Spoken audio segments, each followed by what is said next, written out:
The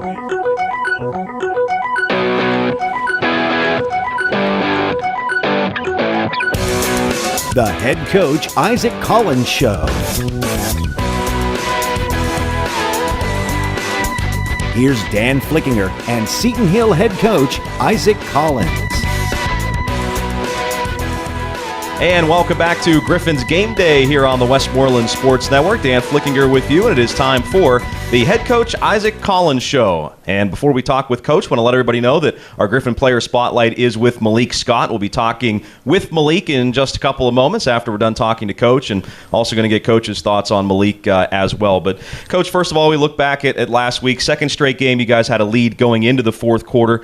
Couldn't hold it despite leading East Stroudsburg 27-13, ultimately lost 41-34. First two games of the season really must be tough to swallow for you and the team. They really are. I mean, we're seeing some things that are a little bit different, from a year ago. I feel like our kids are preparing well. I feel like they're doing the things necessary to put themselves in a position to be successful. But ultimately, we got to find a way to do two things. We got to be able to close out at the end of games when we have a lead, and we got to start games a little bit faster.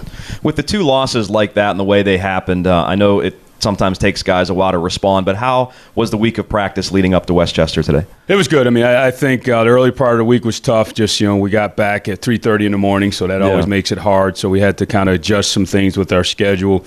Tuesday, I think the guys were licking their wounds a little bit, started to pick it up a little bit more on Wednesday. So typically what you expect, I think the guys are just disappointed that we let two opportunities get away. And, you hate to say coulda, woulda, shoulda, but I think they're really living in that world right now.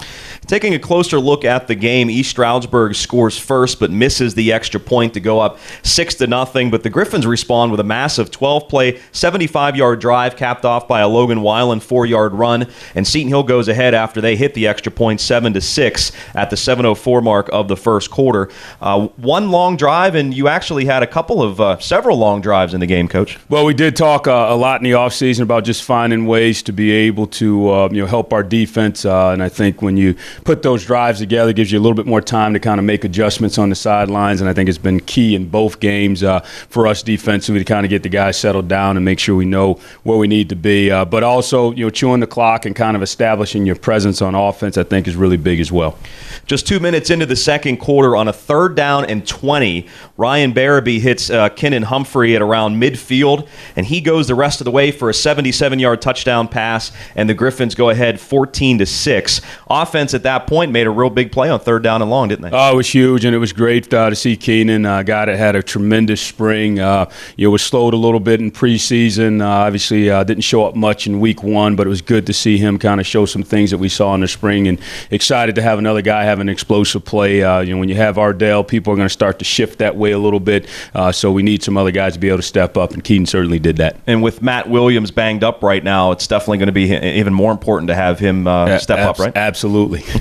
East Stroudsburg gets one on the board before the end of the half, so Seton Hill at halftime led 14-13, and it looked as if the Griffins were going to close the game out in the third quarter. Coach, the offense put together another long drive, 65 yards, finished off by a Weiland 1-yard run, and then an 86-yard drive, ending with a beautiful 24-yard run by Sinkyu Sweeting, and that had Seton Hill ahead 27-13 after 3 quarters. Kind of take me through Sinkyu's run. I kind of compared him a little bit to a Le'Veon Bell type of running style. I know he's not quite there yet, Coach, although we wouldn't know because he's not playing. Le'Veon, not Sinkyu, but just seems to have very good field vision when he has the ball. He really does. When we recruited him, it was one of the things we were excited about. If you remember going back to his true freshman year, talked about how excited he was. He got injured in training camp. So I think he's really starting to kind of hit rhythm and hit stride. Now he's coming out of the shadows of Jarvis and having an opportunity to really kind of display the skills that had us excited about him.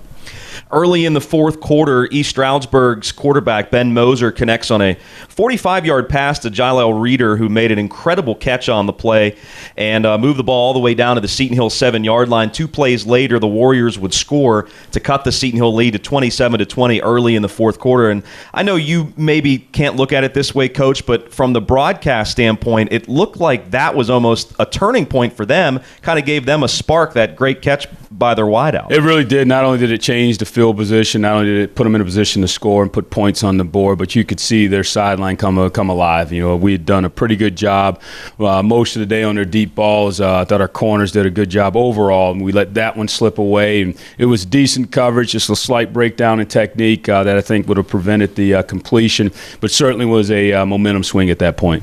So Seton Hill's lead was 27-20 at that point in the fourth quarter. East Stroudsburg went on to score a total of 28 unanswered points in the fourth to go in front 41-27. Seton Hill did score on a very impressive 94-yard drive as Barabee would find Sweeting on a 13-yard pass to move within 7 at 41-34, but unfortunately the Griffs couldn't recover the onside kick, and that would be the final score. So, Coach, as we look at the, kind of look back at the fourth quarter, if you could kind of tell us what you saw kind of break down. I mean, were penalties the main factor, you think, in the fourth quarter for your defense? It really was. We were in a position to kind of get off the field a couple times. We had some untimely penalties that, gave them some huge chunks of yardage. With the momentum already starting to swing their way, you really can't have those types of penalties. So, for us, it was disappointing and just another, kind of teachable moment for our guys that, we have to make sure that in closing a game out is not only execution, it's also making sure that we're not having penalties that are going to set our program back. I know the penalties kind of happen on both sides of the ball. I believe one on offense negated a first down there in the fourth quarter, and I know both teams committed their share of penalties, but when you went back and looked at the tape, I promise we won't play this for the players, but from our standpoint, it looked like there were some questionable calls probably on both sides. And when you look back at the tape, I know you don't want to criticize any officials, but what can you say about that? You know how I'm built, so the thing I'll tell you is I'll defer it to Chris Snyder. So okay. When you see him, you can ask Chris Snyder. All right, we'll bring him He was on in then. my office on Monday, and he gave me an earful of what he thought. So we'll defer to Chris Snyder on that yeah, one. I think we were giving earfuls to our fans, too, or what we thought, too. But anyway, Coach, going back to your late touchdown, again, you guys, the snowball kind of started, and instead of hanging their heads, the offense got together and went on a 90-plus yard drive, and you guys were an onside kick away from perhaps tying the game, at least having a shot at it. So you like the way your offense did respond there finally? Really did, because it was a tough circumstance, and certainly for our defense, it was tough giving up 2 fourth downs, situations, third and longs rather, that could have potentially gotten us off the field and gotten the offense the ball back. One of the things that we talked about in the offseason and we talked about in training camp is we have to find a way to be able to make sure that we're raising the bar on both sides. We have to find a way defensively to get a stop. Offensively, we got to find a way to be able to put teams away. So I think it was kind of a combination, but it was certainly excited to see those guys not believe it was over. And certainly you get the onside kick, and you never know what potentially could happen there with the way our offense moved the ball in that 90-plus yard drive. Ardell Brown got his numbers, 6 catches, 139 yards, no touchdowns. But before the final drive of the game, Coach, he had 4 for 64. And I know you were trying to involve him, trying to take shots down the field. What did East Stroudsburg do to kind of neutralize him in terms of at least taking away the big play? Well, I think the biggest thing they did is they provided quality help over the top. Mm-hmm. I think they tried to get up close and press, and they were kind of grabbing and banging him a little bit to kind of get him off rhythm, to force our quarterback to come off. So there's some things that we'll have to do going forward. As I shared with him, the same thing I shared with the defensive guys. If the officials don't call holding, it wasn't holding. So we got to make sure we do everything in our power to separate and be violent in our movements and make it hard for the officials not to call it. We had a couple where we got tangled up and knocked down on the interception. From our perspective, he was impeded. The referee said he was not. Said it was incidental contact.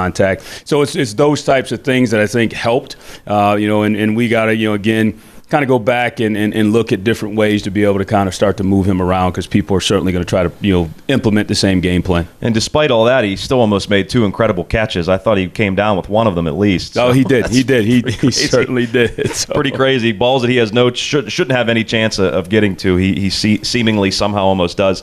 We talked about Sinkyu Sweeting, Coach, 118 yards and a touchdown on the ground and in the air. And I know that you guys had played with some new offensive linemen this past past week and maybe even this week as well. So the running game, though, fortunately didn't seem like it missed a beat. No, it was great. As we said, we're excited about the guys up front. We're hoping to get back healthy. We know some guys may be out for the season, but we're hoping to really kind of get that group, because with the offensive line, it's about playing together. It's about chemistry.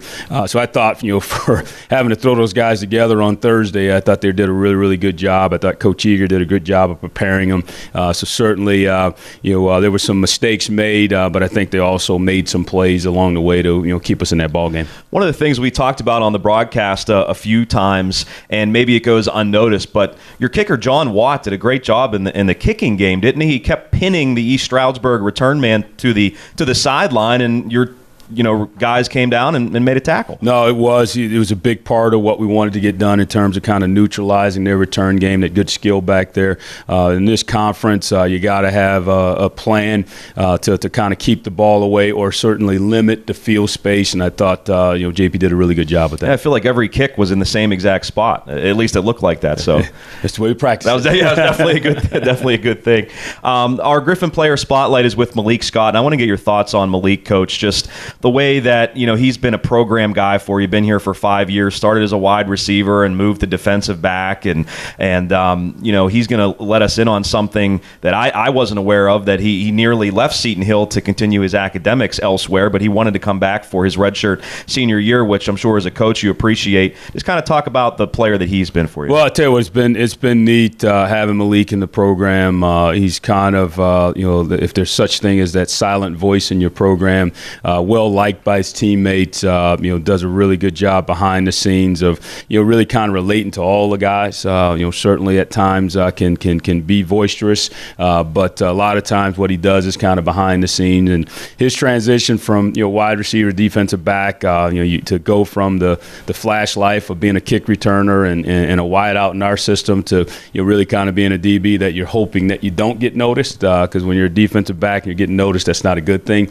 So certainly he transitioned, went through just really kind of a tough season last year, as we all did. Really was kind of up in the air in what he wanted to do. And as I shared with him, I said sometimes, you got to kind of look in your heart and figure out if you're ready to turn the page and move on to the next chapter in your life. So he kind of contemplated those things. Certainly we're grateful and excited that he's coming back. It's a blessing that him and his family was able to get it worked out for him to return. But really, really excited to see how he kind of finishes out, because one of the big things for him was really kind of not letting his career end the way it did with having the season we had a year ago. We talked about the turnovers the defense made, and he had to remind me, I recovered 2 fumbles so far. So, so he's definitely excited about that. We'll talk about the Westchester Golden Rams, today's opponent for Seton Hill, when we continue on the Coach Collins Show in 1 minute, as you're watching Griffin's Game Day right here on the Westmoreland Sports Network.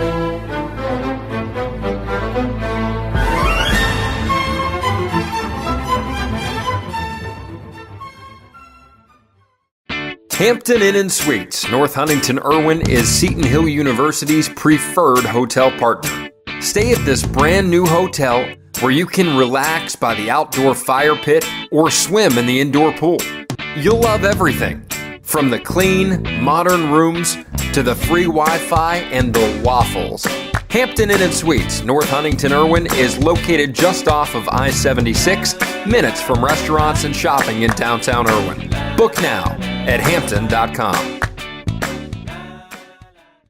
Dino's Sports Lounge presents Mouth-Watering Wings, voted the best in the state of Pennsylvania. 20 ice-cold beers on tap, giant man-sized sandwiches, and all sports known to mankind on multiple plasma and big-screen TVs everywhere you look.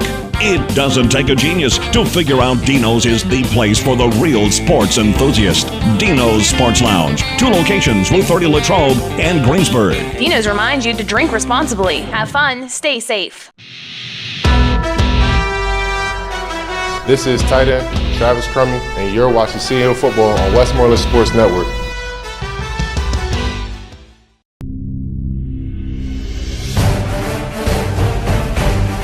Welcome back to the Coach Collins Show, Griffin's Game Day, a Griffin player spotlight coming up with Malik Scott. But, Coach, we turn our attention to the Westchester Golden Rams, number 18 in the country, beat Gannon last week 31-7. You played them on the road in 2015, nearly beat them in an exciting 48-38 loss. What do you expect today from Westchester? Well, you can see a team that's getting better. Obviously, they're transitioning with a quarterback. Their starter being down for a few weeks here. They're kind of having to do some things a little bit different because the quarterback that'll be starting against us, his style is a little bit different than their usual starter. He was a Wildcat guy, right? Yes. Yeah. So now he's in there full time, and they got some quarterback runs for him. He's throwing it a little bit. It's almost like they're trying to kind of get a feel and get themselves set up for PSAC Eastern play. As you look at the first two opponents, they threw it around a little bit more in one game, ran it a little bit more in the other. So I think for us, I think they're going to come in our game and look to try to establish the run because that's who they are. Known their head coach for a few years now. Sure, yeah. And he's done a tremendous job with that program and the fact that we get an opportunity to play a top 25 team before we go into PSAC West play is exciting. I want to talk about their top linebacker, senior Tyler Morrissey, preseason All-American, had 137 tackles last year, ranked third in program history, also had 14 of them for a loss, plus 7 sacks last year. How do you account for a guy like that, and what kind of impresses you when you see him on film? Well, I just think their front seven is impressive. Probably the best front seven that we'll see to date. I think that makes your job a little bit easier. Not that he's not a good player, but they got some guys up front that do a really good job of soaking up blocks, creating double teams, which allows him to be able to put his athletic skills on display. So certainly nose for the football, instinctual. You're typically not going to beat them twice on the same thing. For us, there's no doubt that the game plan is we got to get pads on him to try to limit his playmaking ability. But I've been just impressed with them defensively. They run around, they fly around, they're talented, and they don't beat themselves. You don't often talk about a punter being a weapon, but they have a pretty good one. Brendan Paulison, coming off of a PSACE Special Teams Athlete of the Week award. Last week, he averaged 46.7 yards per punt. He had a 67-yarder against Gannon. Kid seems to be a field flipper. Well, there's no doubt. Any time your starting punt returner comes to you in the beginning of the week and says, "Coach, should I be 60 yards back this week?" Right. Let you know that their punter's probably pretty good. So no, we watch some film on him. Do you account for that then on special teams? Yeah, we do. We have to count the lines, as I tell our returners. You got to count the lines, know exactly where you're at, so we can put ourselves in a position to be able to get a return. The plus side of that is that sometimes when you're booming them that far, you can create some lanes and some seams that hopefully we'll be able to exploit and make some plays. Anyone else really stand out to you, Coach? You look at one of their receivers, Rasheem James, has caught 13 passes and 3 touchdowns already. Anybody individually that kind of? Well, no, I think it's by committee right now. I think they got talented running backs and they got a big tight end that can hurt you down the middle of the field. I think their skill on the perimeter, just in general, they seem to be a little bit out of sync, which is to be expected when you have a different starting quarterback than probably, I'm sure, 7-on-7 all summer. They were running around with the starter, and now you got a guy in that spins it just a little bit different. So I think for us, it's really going to be a case of when we get in the game, what are they going to feature this week? Because they've done a little bit of both in the 2 games that we have in terms of being able to break them down.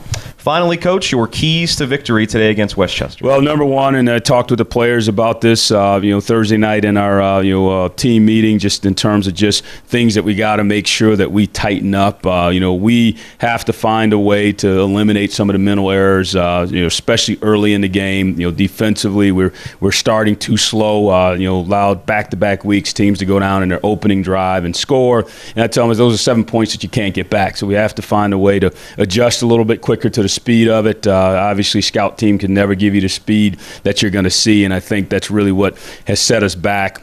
And then I think late in the game, both Virginia Union, and East Strasburg, we made some mistakes and got some penalties and did some things that prevented us from being able to close the game out. So if we can eliminate those and put ourselves on even par, I think that's the first step. Because when you're playing a team that's nationally ranked, they're not going to beat themselves. They're not going to make a lot of mistakes. And, oh, by the way, they're also talented.